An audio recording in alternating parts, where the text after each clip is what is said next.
What's good, people? It is Tony the Savant. And if y'all don't mind, before we get started, please like this video, comment on this video, share this video, as well as hit the notification bell so you can be notified when I'm dropping content and going live on the channel. A little bit of help goes a long way, and I can never thank you all enough for the love and support. So if you don't mind just doing those little acts, I greatly appreciate it. And let's get to work because tonight is a big night if you're in Celtic Nation, as it is game 4 of the NBA Finals in Dallas tonight. Um, and the Celtics have an opportunity now to raise banner 18. We have an opportunity now for the Jays, Jaylen Brown and Jason Tatum to be vindicated after years and years of going through the gauntlet of being a contender for the championship, but coming up short. The Jays, Jason Tatum, Jaylen Brown, and Celtic Nation are now one win away from being NBA champions. Not so much for the Jays again, but Celtic Nation getting to the top of the hill again. I'm excited. I'm very excited as I have been singing the praises of the Jays since they've been drafted into the NBA. I'm a big fan of Jaylen Brown, huge fan of Jason Tatum as well.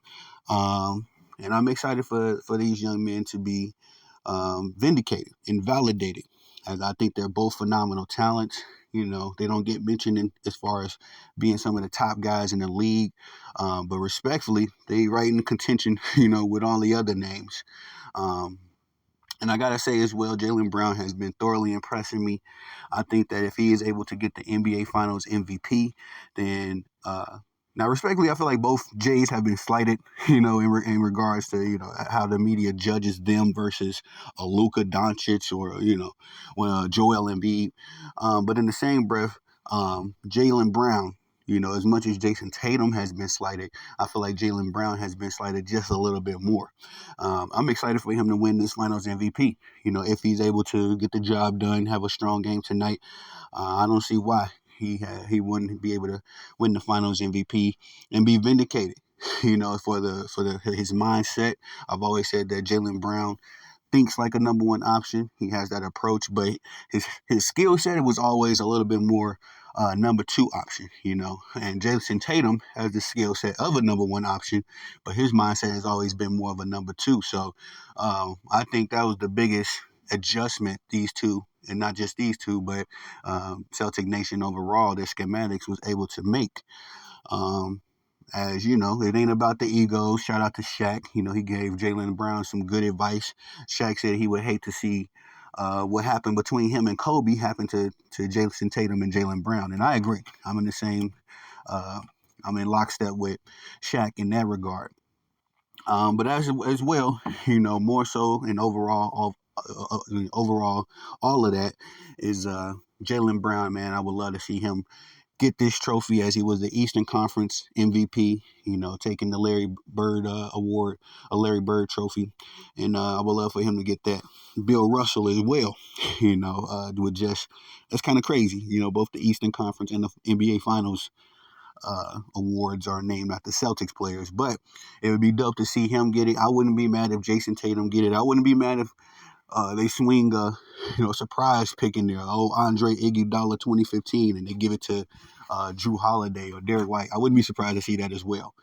But the Boston Celtics have definitely been winning by committee. They've been doing their thing and just been dominant since game 1 of this 2023-2024 season. On the other side of the basketball, the Dallas Mavericks, man, and shout out to my big bro Maui. And also shout out to my big bro Cool McCain. As they came through the channel last night, make sure you go check out those last 2 episodes of the Tony the Savant Show, 24 and 25.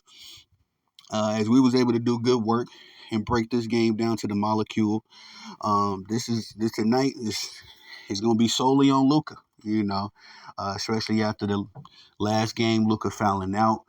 And just was in crybaby mode, full-time crybaby mode, man. I ain't gonna lie. If I see Luka cry to the referees tonight, make sure y'all go follow me on Twitter, man, because I get super active during the games. Make sure that I'm giving my commentary that way.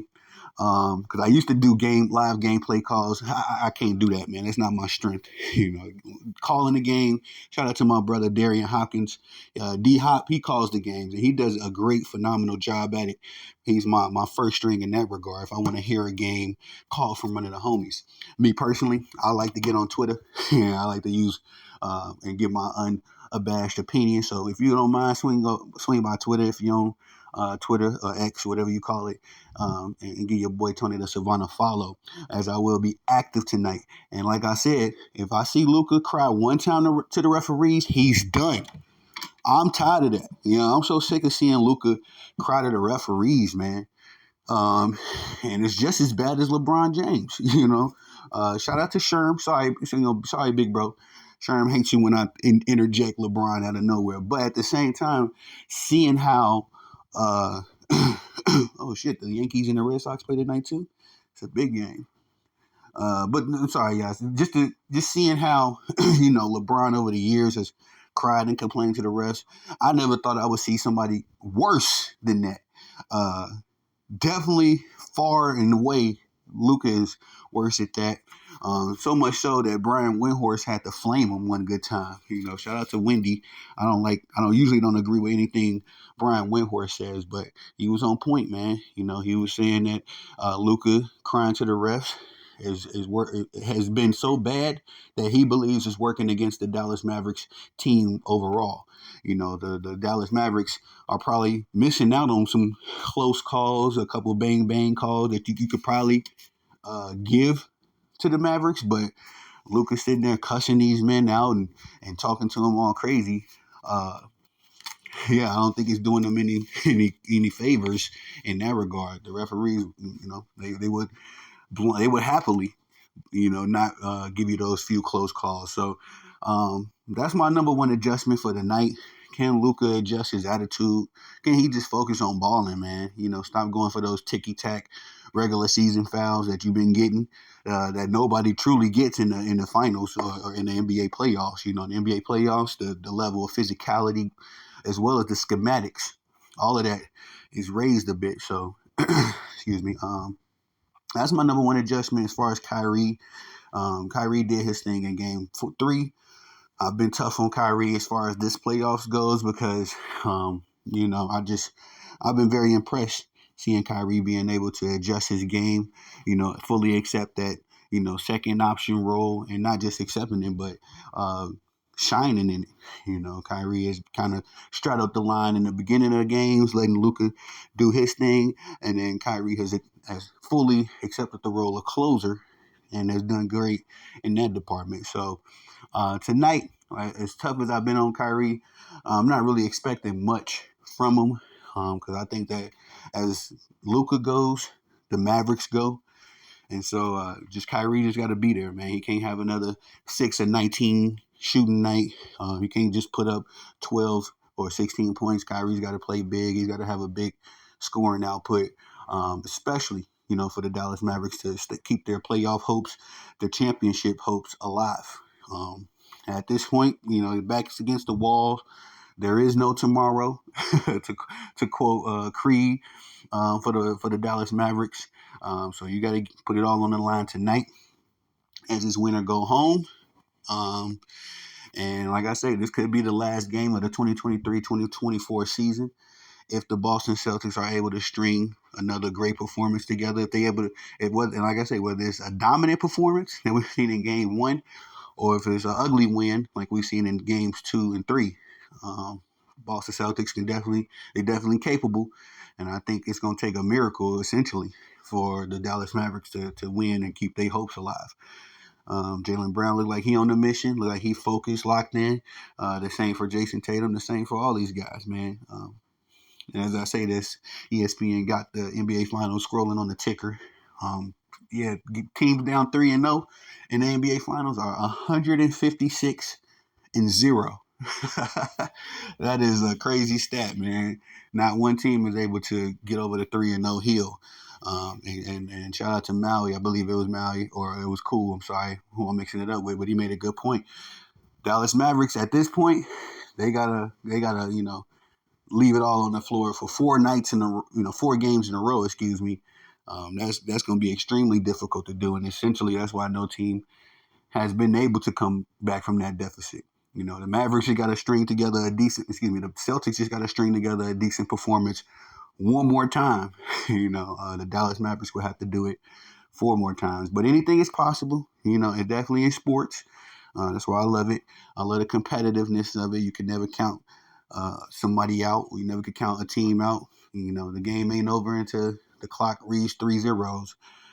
So all in all, I'm excited. Game 4. Uh, it's going to be a good one, man. Like I say, follow me on Twitter. I will be giving my commentary, keeping up with everything.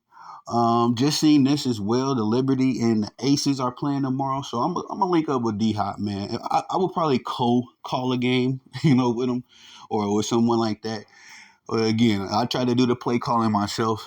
It's just kind of tough, especially I got 3 little babies right now, all under the ages of 5. They don't sit still long enough for daddy to call no games. So, but like I say, come swing by Twitter if you're on Twitter. Give your boy a follow, Tony the Savant. Definitely appreciate all the love and support. Please like this video, comment on this video, share this video, as well as hit the notification bell. And so you can be notified when I'm dropping content and going live on the channel. Excuse me. Thank y'all, man. Can't say thank you enough. Peace.